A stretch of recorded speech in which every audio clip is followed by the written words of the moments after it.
اللہ تعالی عنہما روایت کرتے ہیں کہ ابو طلحہ انصاری رضی اللہ تعالی عنہ انصار میں زیادہ باغات والے تھے، اور ان کا ایک بہترین باغ مسجد نبوی کے سامنے تھا۔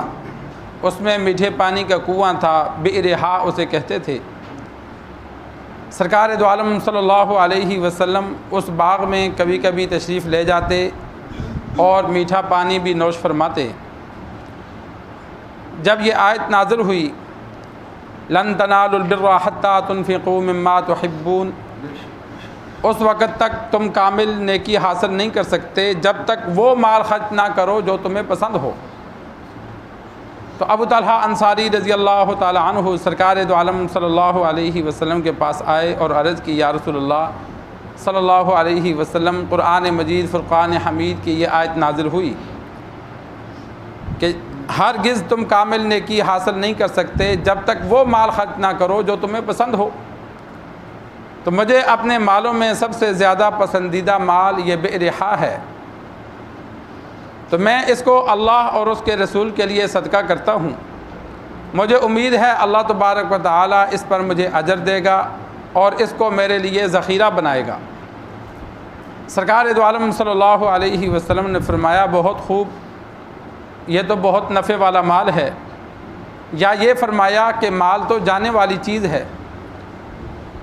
اور پھر آپ صلی اللہ علیہ وسلم نے فرمایا، میں نے سن لیا جو تو نے کہا، تو ایسا کر اس کو اپنے عزیز و اقارب میں تقسیم کر دے۔ اس نے کہا، یا رسول اللہ صلی اللہ علیہ وسلم، میں ایسا ہی کرتا ہوں۔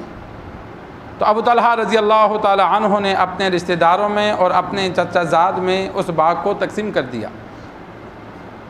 امام بخاری رحمہ اللہ نے اس واقعے کو یہاں بطور دلیل کے ذکر کیا پانی کے استعمال کے لیے، کہ میٹھا پانی، پینے والا پانی، یہ بھی اللہ کی ایک بہت بڑی نعمت ہے۔ مدینہ کا جو اپنا پانی تھا، وہاں کسی مقام پر ایسا پانی تھا جو پینے کے قابل تھا۔ بعض روایات میں موجود ہے کہ آپ صلی اللہ علیہ وسلم کے لیے 2 دن کی مسافت سے دور ایک جگہ تھی، وہاں سے میٹھا پانی لایا جاتا تھا۔ جس طرح ہمارے ہاں پاکستان میں بھی بعض علاقوں میں پانی کھارا ہوتا ہے، لوگ مجبور ہو کر اسی پر گزارا کرتے ہیں، یا کچھ لوگ پھر نیسلے کا یا اسی طرح دور سے کہیں سے منگوا کے استعمال کرتے ہیں۔ یہ پانی بھی اللہ کی نعمت ہے۔ میٹھا پانی، پینے والا پانی استعمال کرنا یا دور سے اپنے لیے منگوانا شرعاً منع نہیں ہے، جائز ہے، لیکن انسان اللہ کی نعمت استعمال کرے تو اس پر اللہ کا شکر بھی ادا کرے، قدر بھی کرے۔ تو اسی میٹھے پانی کے استعمال پر امام بخاری رحمہ اللہ نے اس واقعے کو ذکر کیا کہ ابو طلحہ رضی اللہ تعالی عنہ کا باغ تھا اور اس میں میٹھے پانی کا چشمہ بھی تھا۔ آپ صلی اللہ علیہ وسلم اسے استعمال کرتے تھے۔ جب چوتھے پاری کی پہلی آیت نازل ہوئی کہ کامل نیکی، انسان کوئی بھی چیز صدقہ کرتا ہے اللہ اجر تو دیتا ہے، لیکن جب انسان اپنی پسندیدہ چیز اللہ کے راستے میں خود استعمال کو چھوڑ کر دوسروں کو دیتا ہے تو اللہ اس پر بہت اجر دیتا ہے۔ صدقہ دیتے وقت جتنی تکلیف ہوگی اتنا اجر زیادہ ہوگا۔ ایک چیز اپنے آپ کو اپنی جان سے زیادہ پسند ہے، بہت اچھی لگتی ہے، لیکن اس کو اللہ کی رضا کے لیے دیتا ہے تو اس پر اجر بھی زیادہ ہے۔ تو اسی وجہ سے اللہ نے جب یہ آیت نازل کی تو اکثر صحابہ نے اپنی پسندیدہ چیزیں اللہ کے راستے میں صدقہ خیرات کی۔ ابو طلحہ رضی اللہ تعالی عنہ کو اپنے سارے مال میں سے یہ باغ بہت پسند تھا، تو آپ صلی اللہ علیہ وسلم سے آ کر عرض کی کہ یا رسول اللہ، یہ باغ آپ کے حوالے، یہ میری جانب سے صدقہ ہے، جہاں آپ چاہیں لگا دیں۔ تو آپ صلی اللہ علیہ وسلم نے فرمایا، اپنے عزیز و اقارب جو غریب ہیں ان میں تقسیم کر دیں۔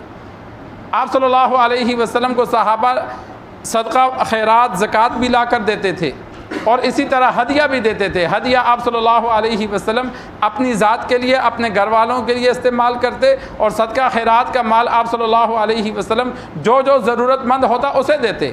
بسا اوقات ضرورت مند موجود ہوتا اسی وقت اسے دے دیتے، بسا اوقات کسی صحابی کو کہہ دیتے فلاں کو پہنچا دے، یا کسی کے لیے روک رکھتے کہ فلاں مانگنے آیا تھا دیا نہیں، پھر اس کو بلا کر اسے دے دیتے۔ اور یا بسا اوقات کوئی بھی موجود نہ ہوتا تو اگلے کو مشورہ دے دیتے کہ بھائی یہ تیرا زکوٰۃ کا مال ہے، یہ فلاں بندوں کو دے دے۔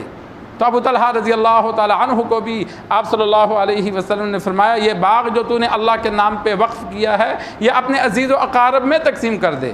جو غریب ہیں رشتہ داروں پر خرچ کرنے کا اللہ ڈبل اجر دیتا ہے، ایک رشتہ داروں کے ساتھ اچھے سلوک کا اور ایک اللہ کے راستے میں صدقہ کرنے کا۔ اگر دور کے غریب کو انسان رشتہ دار نہ ہو، باہر کا غریب ہو، اس کو صدقہ دیں گے تو صرف صدقہ کرنے کا ثواب ملے گا، لیکن رشتہ داروں کو دیں گے تو ڈبل اجر ملے گا۔ تو یہاں بھی سرکار دو عالم صلی اللہ علیہ وسلم نے رشتہ داروں میں تقسیم کرنے کا حکم دیا۔ اللہ سے دعا ہے اللہ ہمیں دین سیکھ کر سمجھ کر عمل کرنے کی توفیق عطا فرمائے۔